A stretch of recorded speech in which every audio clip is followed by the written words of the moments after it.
What is your procedure for research? Any guest that is coming, what is your method? So say for example you are coming. Okay, I'll put in your name as Google. Whatever links I get, according to social links, any articles, any PR work, anything that you have done, I'll get all of that onto my notepad, digital notepad. I'll feed all those links to either GPT or Gemini. Then I'll be like, okay, do a deep research about the person of this person. Then I understand where do they work, what are their likes, dislikes, and then I'll say, okay, great. Now tell me, okay, if you were an expert podcaster and you had to interview this person, what kind of questions you would ask? Then I'll get an overview of the questions. Then I'll be like, okay, then I'll feed, okay, apart from this person does this because I know some of them on a personal level. Right. Then I'll be like, okay, this person has a habit of this or is great in this. Say, for example, you are good in table tennis. I would say, okay, he is a state level table tennis player, and we have had amazing, tournaments, like games together. And then, so that's how I'll get the persona, and then I'll be like, okay, now you give me 10 set of questions which will really relate to about podcasting. You kind of iterate. I kind of iterate, yes. And then from there I get these questions, and then I say, okay, and then usually GPT will give like a big question. Yes. Right. So then I say, okay, just give me a one-line question in the simplest form on this topic. Then it'll give me those so I'll just have them on a piece of paper in front of me or on a teleprompter. And that's usually my process. And then I'll add or remove according to what I feel. So, and of course, I'll have some fun questions in the beginning or at the end. Right. Like a rapid fire or like truth or dare or, something like that. Right. Yeah. Because you consult companies in Mumbai and you do marketing and advertising for them. Yeah. Can you speak of some of the brands that you have worked with and you know how you transform their digital journey from one point to another? So most of the brands, they sign an NDA. I see. Okay. So there was one healthcare brand from Bangalore. I was working with them, and they were coming up with a product. They were first service-based, right? So I was doing a lot of content for them, bootstrapped in the beginning. Yeah. So I did a lot of content for them, and at that point, what happened was they shifted from service-based to product-based. Yes. Okay, so now they had these biohackers kind of a space, like a health space. Yes. Right? And for that product, basically we had to come up with educational series, and that's where we also were introduced to 2D animated explainer videos. Right. So and before that I'd never done 2D animated content before, and I had just done so much content for them, like in terms of yoga stories, bedtime stories, music, this, that, like a lot of different things. So they were like, okay, will you be able to do animated content, 2D animated? And I was like, yes. But you didn't know how to I didn't know how to do it. Okay. I didn't know how to do it. But I knew film grammar. I knew film making. I knew how the screen grammar works. So I'm like, yes. And that's how the rise of 2D animation also came in my business. So I created lots of explainer videos for them, nearly like 40 explainer videos. So how do you create them? I mean, what are the tools you use? So it's like same Adobe Suite is there. There is After Effects, and then there is Premiere Pro. You get assets that are created by illustrators, and that's how we understood, this is the process. Right. The assets are created by illustrator. There's a storyboard artist. There's a storyboarding artist who will tell, okay, right now after this scene, this is going to happen. Then when this happens, they zoom in. Then when you zoom in, some other scene is there. And then when the pomegranate falls, and the pomegranate falls in this glass, and then suddenly this eruption of juice happens, and then the juice overflows, and then so things like, so that storyboard is given, and then my animator kind of understands through those storyboards. The storyboard is basically frames that are there with these assets, and they mention, okay, in this you have to animate this, and this goes here, and the transition is this. So which makes life very, very easy. So yeah, it's a process. I mean, there's a concept. There's script, there's a voiceover, there's an illustrator, there's a storyboard artist, there's an animator, then there's a package, then there's packaging, and the final product. So I mean, why I asked this question is it Yeah. was leading to this question. Let's say there is one brand, a fresh brand. They have to start their branding. They don't even have a logo as of now. Correct. But they have idea of what to do and they have the knowledge of how to do this. Let's consider an FMCG brand or let's say a food brand. Nowadays, healthy snacks and healthy food is becoming very popular. Yeah. Let's say a brand is related to millets, millet-based snacking brand, millet-based food brand and all that. So how should they approach marketing? What are the steps? Step 1, step 2, step 3 they have to do to establish their first steps into the world of marketing? Honestly, Yeah. there's no like correct answer to this. Okay. Right. Because for everybody their journey is different. You can hire a big agency, might not work. You can start content by yourself, might not work or might work really well, right? But my approach to most other people when they're starting out new, service based or product based, is create as much organically like possible content for the first 6 months at least. 6 months. Okay. Yeah. So 4 to 6 months have content being thrown out in the market every single day or at least like alternate days, right? Make your presence being felt in the market, even if you're getting very little views or like something like it's fine. Should you boost the reels? Not till the first 6 months or Not even- 5 to 6 months. Okay, not the lead gen part of it. I'm just saying boosting. For branding purposes, visibility purposes, you may boost it. Okay. But then again, you won't get the correct audiences if you just like it's like a spray and pray method, right? Like probably if you just do a little bit targeting, yes, you might get the correct lead gen. So till then, just have organically presence felt. You can boost a few pieces of content that are doing good. So suppose you put 10 pieces of video content, out of which 2 are doing really good, like, and the 8 have like, say, you have 0 followers, you're starting from there. You will have like 40, 30, 80, 100 kind of views, B2C, B2B, right? And then there will be one content who has 500 views or 700 views. The other might have 1,000 views, right? So take that and boost it. Right. Because that is appealed to more than like 10x people who have watched it, right?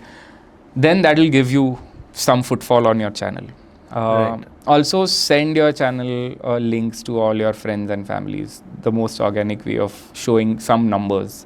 Have a certain group and send it to them. Please ask them to share it to their friends, like organically, right? Then at a point, start introducing, performance marketing. Okay. Because now when I do performance marketing and now if I'm doing lead generation or sales activity, I already have a lot of content on my website or on my social page. Because when as an audience, if I'm coming now to your page, I'm already, there is so much information that makes me feel credible enough, right? So that credibility is established over a period of time. Right. And now when I look through, even though you might not have great views or numbers, now is where I'm understanding, okay, this is, this person has, or this brand has got these many products or this service, and they have put out so much content on this. So yeah, and that's how you start performance marketing. Another great way of doing, entering the space is doing collaborative or influencer kind of marketing, right? Influencer becomes paid, but you can of course have podcasts where you can ask, so there are so many health podcasts. So you said healthy millet based, right? So there'll be so many health podcasts. You can reach out to them and see if you can go on to their podcasts. Then you'll have so many influencers who are micro influencers, 5,000 followers, 3,000 followers. Ask them to write a review about you and in return send your product. So these are the different avenues that you can activate once you have that little base of 4 to 6 months. So but yeah, it's a patience game. You'll have to wait for some time. And then probably after 1 year or something, when you have enough and more number of content out there, there is where you can go like nice full throttle. Yeah. So why I am asking this is lot of people who are good in at their domain, like they know how to create a very good millet snack or whatever it is, or any other service or product for that matter. They go to an agency and agency delivers something to them. But these people do not know whether they're doing a good job. They're accepting whatever the agency is delivering. Yeah. So I would like you to kind of tell them probably a basic litmus test or a basic kit as to what they have to follow. Should they follow with writing a brand guide, a vision, mission, and then think about a logo. Most people will think about the name first before they have what their brand is, and then logo before even they're having a what does this represent. So how should they start it, and is there a template or a kit that they should follow? So template in the sense is it's simple, right? You have an idea. You come up with your first you divide your target persona. Yeah. What target audience are you going to market to? Then from there you have to create your identity. What is the positioning of your brand going to be in that market? Because most often than not you'll have a competitor in that space, right? Yes. So then what are your competitors doing, and what is the space that you are trying to fill in? Right? So these are the before launch or before like you have launched, like these are the first primary things that you have to do it. Most people become excited and they'll just dive in, and your brand guidelines are not set, your color tones, your tones are not set, your language is not set, how you're delivering the message is not set. Sometimes you'll have like a cartoon character sticking out, sometimes you'll have like some other person coming through your content. So there is no cohesiveness in terms of content, right? For example, like if you take any brand, say Bira. I just remembered, right? Because I was reading about a case study, because Bira is no more in the market anymore. Okay, so they positioned themselves from that monkey thing, and they found a gap wherein people wanted to enjoy the taste of like whatever beer, but didn't wanted to pay a little more for that enjoyment.